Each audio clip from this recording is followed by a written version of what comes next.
Au sommaire de votre JT, aujourd'hui, les syndicalistes de nouveau face à la police. Aujourd'hui, des blocages étaient organisés dans la zone industrielle de Cournon.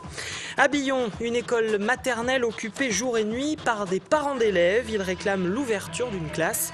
Et puis le commerce du bio, toujours autant à la mode. Illustration avec un salon bio organisé ce week-end à Polydôme. Les syndicats ne fléchissent pas. Aujourd'hui, ils ont procédé à de nouvelles actions choc au nom de la défense des retraites.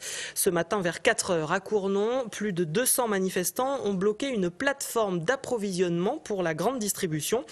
Plus tard, les militants ont tenté d'empêcher une livraison de carburant au dépôt Total, toujours à Cournon. Les forces de l'ordre ont dû intervenir. Raphaël Poujon. Après le carburant, les syndicats ont voulu s'attaquer à un autre nerf sensible, l'alimentaire.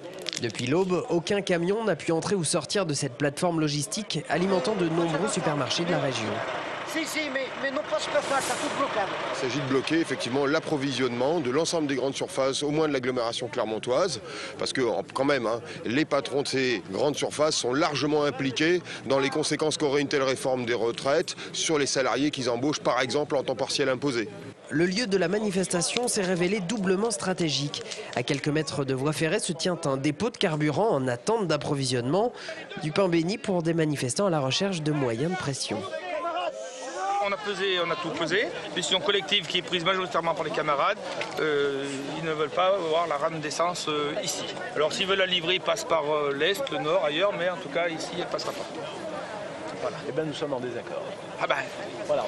Dépêché sur place, le préfet mobilise alors les services de police et de CRS. Une cinquantaine d'hommes qui marchent bientôt vers les manifestants, paralysant la voie.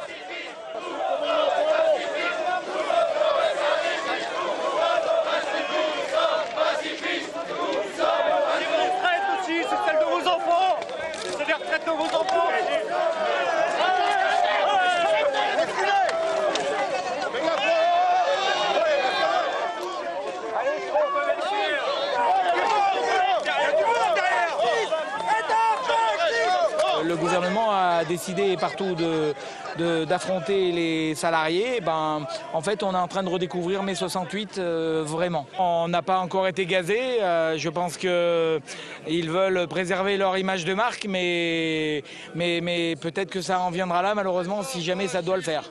Une fois la voie sécurisée, la rame de carburant accède au dépôt de Cournon sous le regard des syndicats qui promettent de nouvelles actions coup de poing.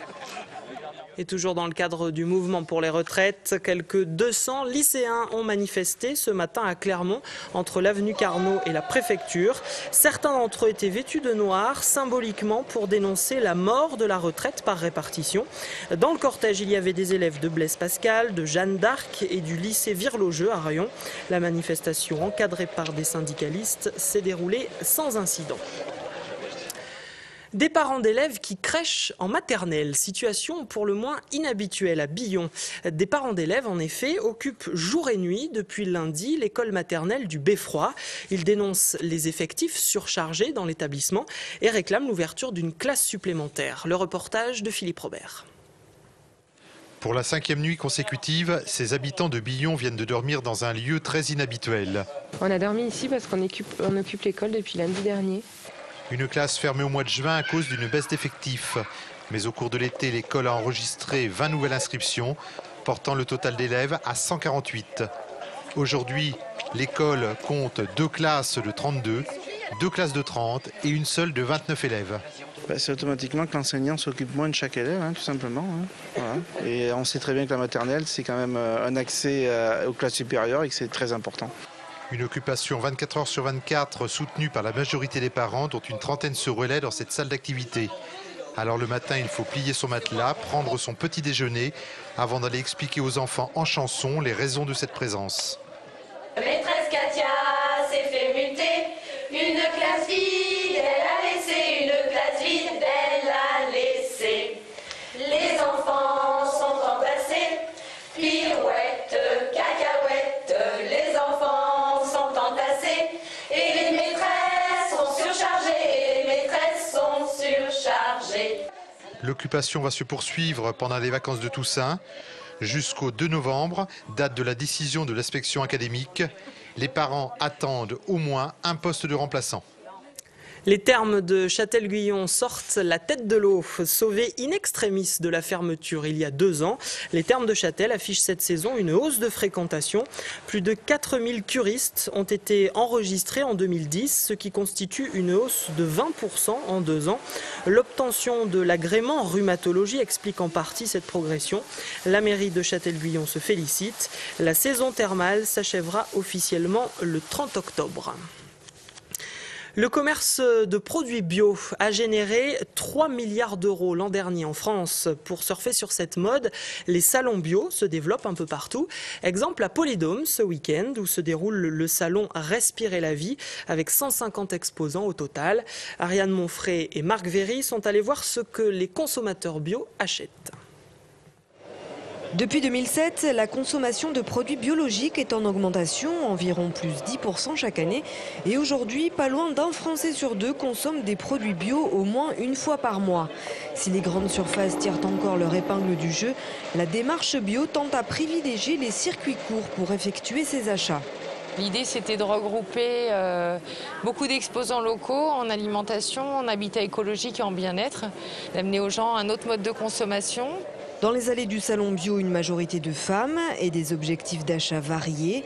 Pour beaucoup, les raisons de consommer bio restent la santé, la préservation de l'environnement, la qualité et le goût des produits. J'achète tous les produits de base, les céréales, le pain et voilà, tout ce qui se conserve en fait. J'ai plus de mal avec les légumes. Beaucoup de nourriture, de produits alimentaires. De la confiture, des fromages, des choses comme ça, et puis des contacts avec les paysans bio. Une des tendances, c'est la puériculture, le développement de tout ce qui est couches lavables pour bébés. Les vêtements marchent très bien. Les cosmétiques aussi, il y a de plus en plus de femmes qui les utilisent parce qu'elles ont des problèmes d'allergie, parce qu'elles ont décidé d'arrêter d'utiliser des produits chimiques pour leur peau. Dernier aspect qui pousse les consommateurs à se tourner vers le bio, les questions d'éthique. Le chiffre d'affaires des produits bénéficiant d'un label commerce équitable a été multiplié par 5 en 4 ans, que ce soit pour les produits alimentaires, l'artisanat ou encore le tourisme responsable. Et puis, autre événement ce week-end à Polydôme, 2 concerts caritatifs sont organisés. Samedi soir, 20h30 de la chanson française avec les Corins et dimanche 18h de la variété et du jazz avec l'orchestre d'harmonie de Roya. L'entrée est à 15 €. Les fonds récoltés permettront d'envoyer des kits de survie dans des pays pauvres. Et pour terminer ce JT, quelques images du Puy de Sancy tournées aujourd'hui. Et vous le voyez, les premières neiges sont tombées sur les hauts sommets auvergnats ces derniers jours. Preuve que l'hiver approche malgré le redoux et le soleil aujourd'hui. Des prévisions météo plus complètes juste après ce JT. Ensuite, dans le direct, l'invité du jour et puis notre dossier spécial CHU. A tout de suite. Toute l'actu locale est aussi en ligne. Retrouvez votre JT sur clermontpremière.com.